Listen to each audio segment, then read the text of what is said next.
मैंने बंगाल की बात की, यूपी की बात जरा कर लेते हैं। यूपी में ये बिल्कुल क्लियर है कि उत्तर प्रदेश के बिना कोई सरकार नहीं बनेगी। वहां पर योगी आदित्यनाथ का शासन है। योगी आदित्यनाथ स्टार प्रचारक है, बीजेपी के लिए हर राज्य में प्रचार कर रहे हैं। आप मुझे बताइए, योगी मैजिक, मोदी मैजिक यूपी में कितनी सीटें? देखिए सुचारिता जी, मोमेंट है भाई, मोमेंट है, इसको कैप्चर कर लिया जाए। कांग्रेस के प्रवक्ता से आपने बोला उत्तर प्रदेश में आप 17 सीटें लड़ रहे हैं, कितनी जीतेंगे?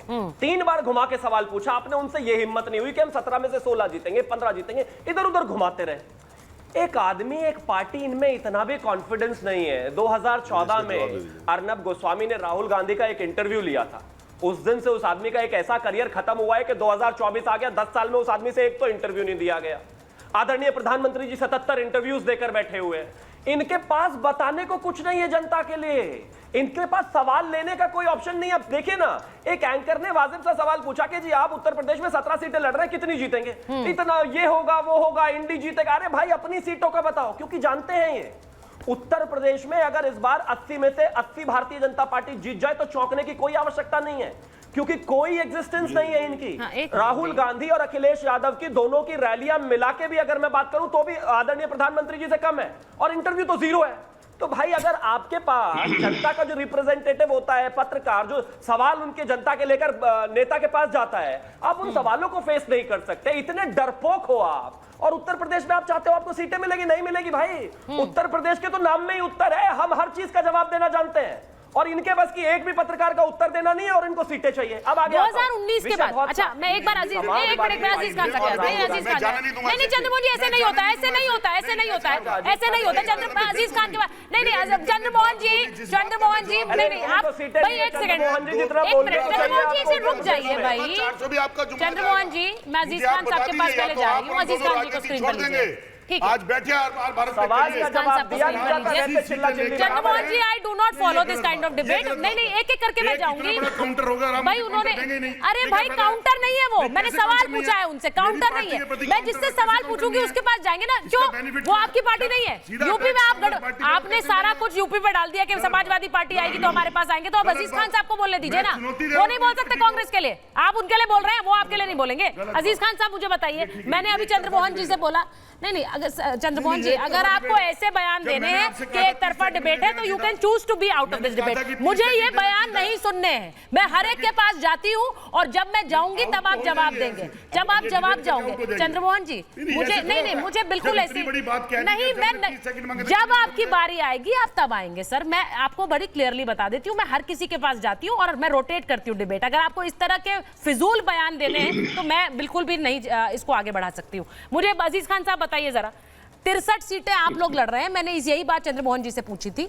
UP is very very important, और उसका ऐसा लग रहा है सारा दारोमदार इंडिया गठबंधन के लिए अखिलेश यादव पर है, क्योंकि अखिलेश यादव के कंधों पर यूपी का भार है। 63 सीटों पर आप लोग लड़ रहे हैं, मुझे उसका ब्रेकअप बताइए जरा एक बार सर, आप लोगों का इंटरनल सर्वे।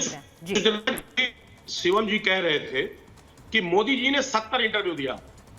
मैंने कहा 10 साल में 7 प्रेस कॉन्फ्रेंस नहीं किया, 70 इंटरव्यू इंडिविजुअल दिया कमरे में बैठ करके। और आप जैसे बड़ी पत्रकारों को उन्होंने कभी सवाल का जवाब नहीं दिया, कभी ओपन ग्राउंड में आकर के कभी भी पत्रकारों का जवाब नहीं दिया, पहली बात। दूसरी बात, इन्होंने कहा 80 के 80 अगर जीत जाए बीजेपी तो अचंभा होने की जरूरत नहीं है। मैं कह रहा हूं दिन में सपना देखना भूल जाइए। मैं कह रहा हूं 80 के 80 हारने की स्थिति है, और यहां तक कि आप समझ सकते हैं कि काशी भी आप हार रहे हैं। बहुत वहां जो परिस्थिति पैदा हो गई है, आज बीजेपी वही कहीं ना कहीं चिंतित है इसको लेके। तो उत्तर प्रदेश को तो आप समझ लें कि उत्तर प्रदेश में पूरी तरह से बीजेपी का सुपड़ा साफ है। आपने कहा था सुचिता जी कि आप एक आंकड़ा दे दें, कैसे आप 300 पार की बात कर रहे हैं। हाँ। मैं कह रहा हूं, और इसको नोट कर लीजिए, 1 तारीख को एग्जिट पोल और 4 तारीख को आप देखिएगा जब रिजल्ट आएगा, इसे नोट कर लीजिए। जो मैं कह रहा हूं इसमें कोई बनावटी बात नहीं है। उत्तर प्रदेश में बहुत बड़ा बदलाव होने जा रहा है, बहुत बड़ा बदलाव। और आप ये जानिएगा कि उत्तर प्रदेश इस देश की दशा और दिशा तय करने जा रहा है। पहली बात जानिए, बिहार में जो 39 सीटें इनकी थी, 39 की 39 से लूज कर रहे हैं। आज आप लगातार देखिए राजस्थान में क्या स्थिति है। राजस्थान में बहुत खराब स्थिति है। जिस तरह ये लूज कर रहे हैं, ये खुद एहसास कर रहे हैं। सबसे बड़ा लूज जो है वो महाराष्ट्र में है।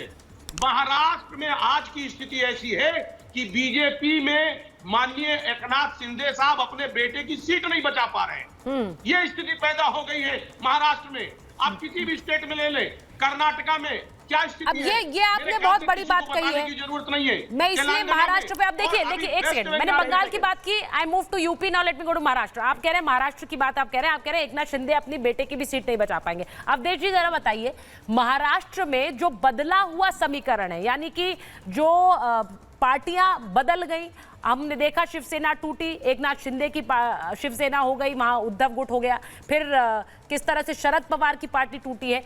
इन बदले हुए समीकरणों में महाराष्ट्र से क्या तस्वीर नजर आ रही है? एक बार अजीज खान को साफ करने के लिए थोड़ा उत्तर प्रदेश पर बोल देता हूं, फिर महाराष्ट्र पर बोलिए। देखिए, उत्तर प्रदेश में समाजवादी पार्टी को सबसे अधिक सीट 2004 में 35 सीटें आई, सबसे अधिक। ठीक। उस समय का दौर ये था कि उस समय उत्तर प्रदेश में फ्रैगमेंटेड मैंडेट का दौर था। 93 से शुरू हुआ था, वो 2007 तक गया था। समाजवादी पार्टी को उस समय 26.171% वोट आया था, बसपा को 24.4% वोट आया था, बीजेपी को 20.5% था, कांग्रेस को लगभग 12.25% था। तो इतनी पार्टियों में वोट बटे हुए थे। उसके पहले और उसके बाद में कभी भी समाजवादी पार्टी 24 के ऊपर नहीं जा सकी है।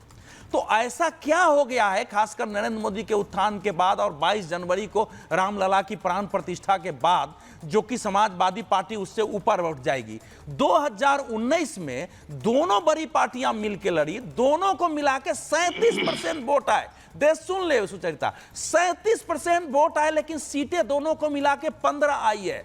विधानसभा चुनाव में समाजवादी पार्टी को एंटी बीजेपी सारा वोट कंसोलिडेट हुआ, 32% वोट आए, लेकिन बहुमत नहीं पा सके। तो ऐसा क्या बदल गया है जिससे कि हमें मान ले कि भैया पूरा परिणाम पलट जाएगा।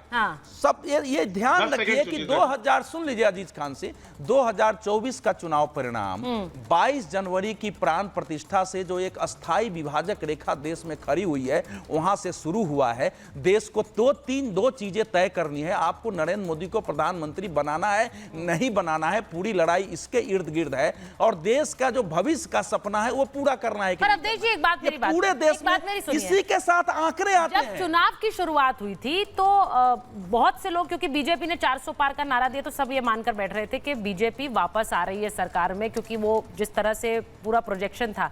चुनाव के बीच में आपको लगता है कुछ तो बदला है कि ये चर्चाएं हो रही हैं कि क्या इंडिया गठबंधन की सरकार हो रही है? क्यों ये चर्चाएं हो रही हैं? क्या ये सिर्फ बयानों से? नहीं, ये नैरेटिव होता है। इस समय आप देखेंगे कि सोशल मीडिया पर बीजेपी कमजोर पड़ी है, सोशल मीडिया पर बीजेपी कमजोर पड़ी है, और उसके कारण ये माहौल बना हुआ है ये इस माहौल का। लेकिन मैं आपसे पूछ रहा हूं कि क्या कभी नरेंद्र मोदी ने कहा है कि हम 400 सीट नहीं पा रहे हैं?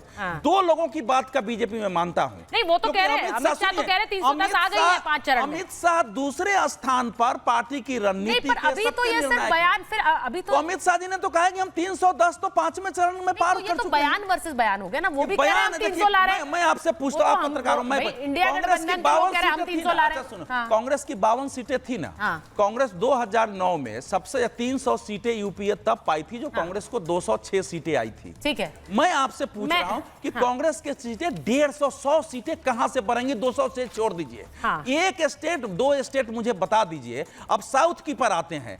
केरल में मैक्सिमम 19-20 में से 19 सीट इनके पास है, 15 कांग्रेस के पास है। ये ले लीजिए। तमिलनाडु में 39 में से 38 सीटें इनके पास है, मैक्सिमम इनके पास है, एक बार जहां गठबंधन है।